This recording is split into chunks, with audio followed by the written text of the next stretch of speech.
Do you know your life purpose? I'm Reverend Andrew Bozeman, and this is on The Wings of Your Mind. And the question of today is, do you know your life purpose? How do you find purpose in your life? Is it something that you develop naturally over the course of a lifetime? Or are there steps you can take to encourage more purpose in your life? What exactly is purpose? Maybe a story that I found can help us get closer to that answer of what is purpose. The story is called The Hymn of the Pearl, and it's a parable written in the 2nd century AD from the teachings of Gnosticism.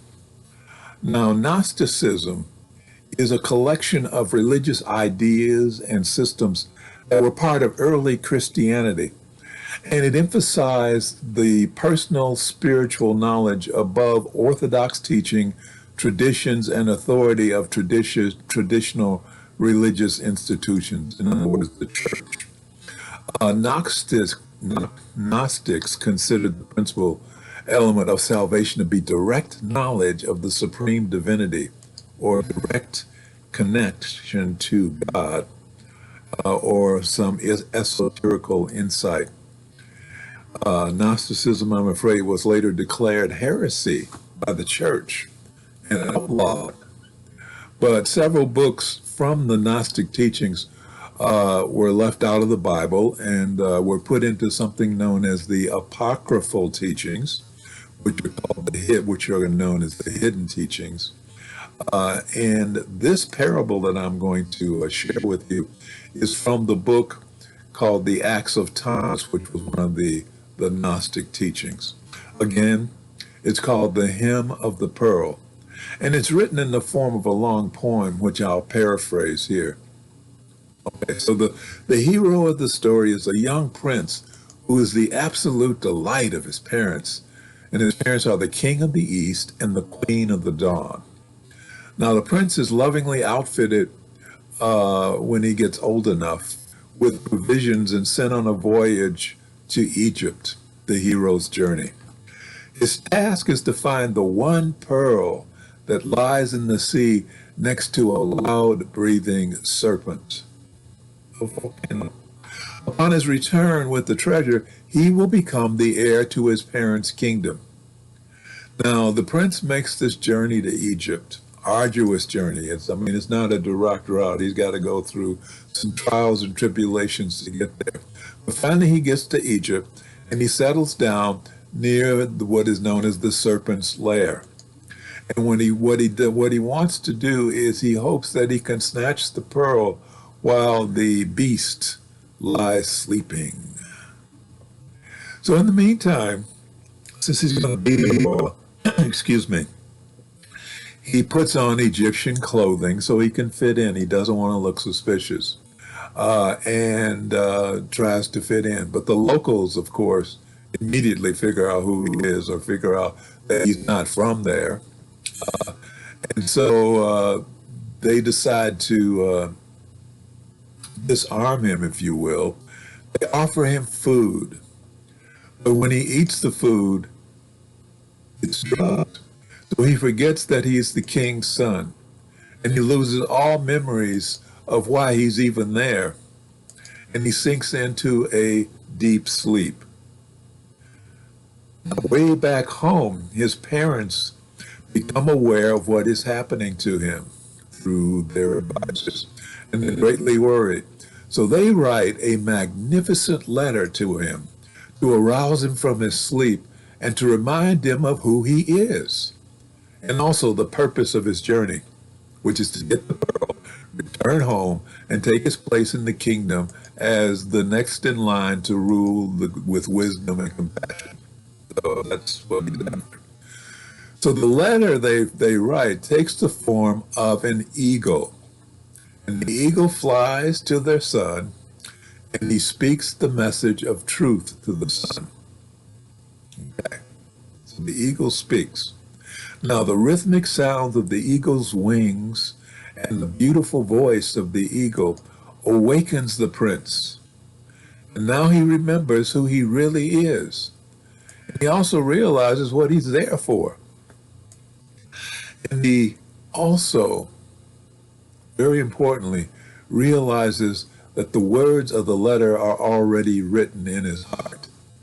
The words of the letter are explaining to him his true nature, his heart. And so he follows the words of the letter. He follows the guidance of the letter. Goes and he charms the beast, the serpent. He snatches up the pearl. He gets rid of his Egyptian clothing and heads back home. And the magic letter guides him. His true nature guides him with his love. And at the end of the journey, the prince has matured and he's found the pearl beyond price. What is the pearl beyond price? His own divine nature. And all the childish aspects of his previous identity are now gone because he is now a fully flourished, grown, spiritual being who is ready to be a wise leader. Okay.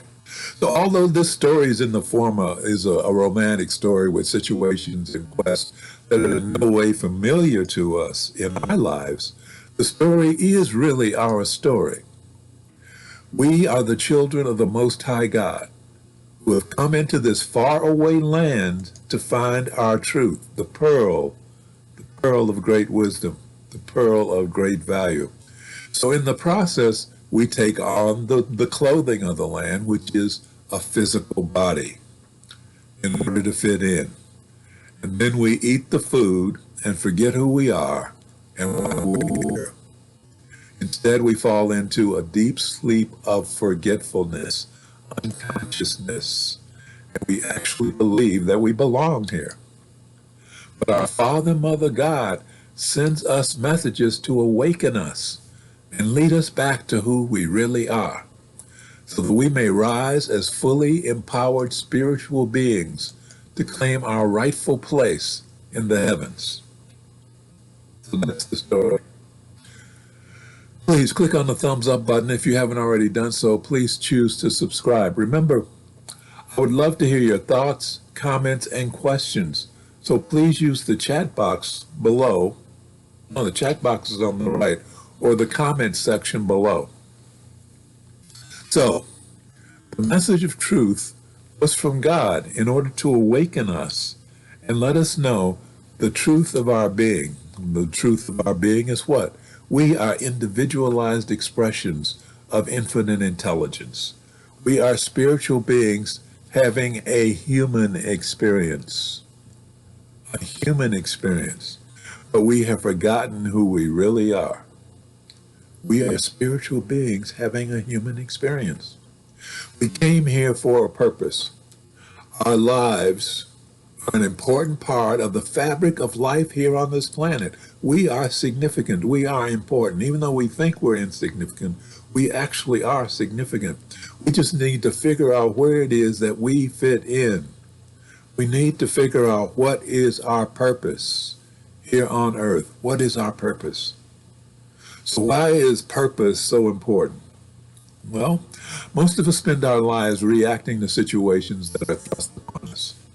We move from one situation to the next situation without any real sense of direction or destination, because we really don't know where we want to go. We really don't know what we want to be. We're powerless, like a leaf in the wind, and we end up landing someplace where we'd rather not be at all. Now, the way to avoid this life of aimless tumbling from one scene to the next is to be proactive and figure out the needs and values that are going to get us to where we need to go in this life. This is called life purpose.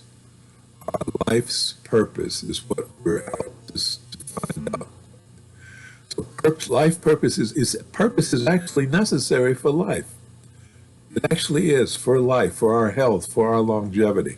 According to Dr. Viktor Frankl, the need for meaning in one's life is the central motivating force in human beings.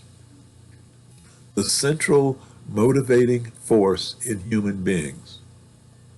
Now, Dr. Frankl lived in Austria during World War II. And when Adolf Hitler annexed Austria, Dr. Frankl and his entire family were sent to concentration camps.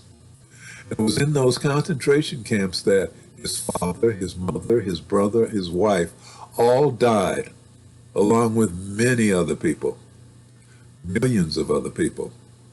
When he was freed, he began analyzing, why did some people survive and others didn't? Why did some survive? His conclusion was that those who had a life purpose, those who had meaning in their life, who had a reason for living, that gave their life meaning, had a much better chance of surviving than those who did not. If they had meaning, their chances of survival were much higher. And then his theory, Dr. Frankl's theory, has now been by scientific research.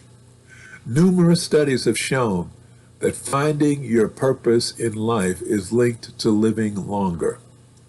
People who do not have a strong sense of meaning in their lives were more than twice as likely to have premature death as those who had found purpose. They also found that having a sense of purpose in life reduced the occurrence of heart attacks and strokes. They were much healthier. And these results were universal. I mean, they were controlled for income, race, gender, education level. It didn't matter. Those who had a purpose lived longer. Those who had a purpose were healthier than those who did not have a purpose, than those who did not have meaning. So researchers concluded that finding purpose in your life will help you to live longer. It's also essential for happiness and fulfillment. Having a purpose in your life helps you to create a vision for your life, to a place of fulfillment in your life. The trouble is, your life purpose is not that easy to figure out. I mean, even when you think you know your purpose, what you might be looking at is actually a short-term goal. Something you want today but realize you don't really want it tomorrow. Children go through that as they grow up. A girl may want to be a firefighter today, and the next year she wants to be an astronaut, and then the next year she wants to be a doctor. Landing on a life purpose, a life path that will give your life true meaning is difficult. Most of us have no idea how to find our purpose in life. A sense of purpose gives your life something as you grow into it. So as the motivational life coach Tony Robbins puts it, that's what I was saying. If you're not growing, you're dying. So what do you do? What do you want to grow into? What is your purpose? Some people think that achieving goals is purpose. Goals like buying a house or becoming the head of a company or becoming a doctor. Actually, those are not purposes. Those are goals. Once you reach those goals, you have a sense of achievement, yeah, but then you're left looking for something else to achieve, like the next big achievement, the next big goal. On the other hand, purpose gives you a sense of fulfillment. When you get there, you feel fulfilled and you enjoy doing it and you're going to keep doing it. Purpose gives you a sense that what you're doing is of value to the world around you.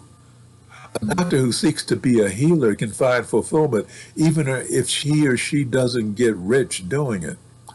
A community active can get that sense of fulfillment because he or she is benefiting the community and making the lives around him in that community better. That fulfillment because he or she is reconnecting people to their spiritual selves and uplifting their lives.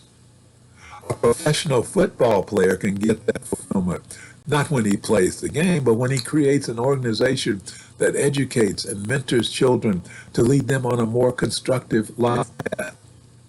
It feels good to have a sense of purpose. It feels good knowing that you are using your skills and to help others in a way that not only matters to you, but it matters to them as well. So, how does one go about finding their life purpose? Well, sometimes it's a matter of overcoming hardship. Many social workers took on the role of being a social worker because they suffered through trauma when they were younger and they wanted to help others through those damaging situations. Or children who lost parents to devastating illness sometimes become healthcare workers to help others conquer those illnesses. But battling through hardship is only one way to find your life purpose. Another way to find your life purpose is to go through a series of steps to help you identify who you really are and what may bring you a sense of fulfillment. According to Dr. Jill C., who was contributing editor of a magazine, Greater Good magazine, here are 7 ways to find your purpose in life. 1. Identify the things you care about. 2. Reflect on what matters most. 3. Recognize your strengths and talents. 4. Try volunteering. 5. Imagine your best possible self. 6. Cultivate positive emotions like gratitude and awe. 7. Look to the people you admire. 7 steps. Now, tomorrow, we'll take a deeper dive into those 7 steps and a few others to help you find your life purpose by finding a way to blend your passion, your talents, and your concern for the world into actions that infuse your life with meaning. So I look forward to seeing you tomorrow. And in the meantime, let's close with prayer. Thank you, Mother, Father, God. Thank you, Infinite Intelligence, for bringing all of us together in this life so that we may become spiritual warriors and join in the work we have come here to do. Thank you, Infinite Intelligence, for bringing us into this space of awareness and a deeper understanding of ourselves and our relationship to life and infinite intelligence. Thank you for showing us who we really are. We open our minds and hearts to the truth of our being. We are the children of God. We are individualized expressions of infinite intelligence. And because we are part of the greater whole, we are beginning to understand our value to the continuity of life on this planet. As we become channels of your power, infinite intelligence, we can feel your presence within ourselves and within our lives more and more. We know that as we feel your presence within our lives every day, we will rise, because we are no longer cut off from you by being immersed in the darkness of fear, anger, and the pain of unforgiveness. So we are now restoring our connection through the grace of forgiveness, knowing that as we learn to forgive ourselves for the pain we have caused to ourselves, and as we learn to forgive those who have inflicted pain upon us, our connections will grow stronger, and our lives will grow happier and healthier and more prosperous. And for this, we are truly grateful. As above, so below. As within, so without. And so it is. Amen. Thank you for watching. Please remember to click on the thumbs up button below. And if you haven't already done so, please choose to subscribe. I would love to hear your comments, thoughts, and suggestions. So please use the comment section below. In the meantime, look forward to seeing you tomorrow so we can expand upon those steps that I outlined in finding your purpose in life. Thank you for watching. Look forward to seeing you. I am Reverend Andrew Bozeman, and this has been On the Wings of Your Mind.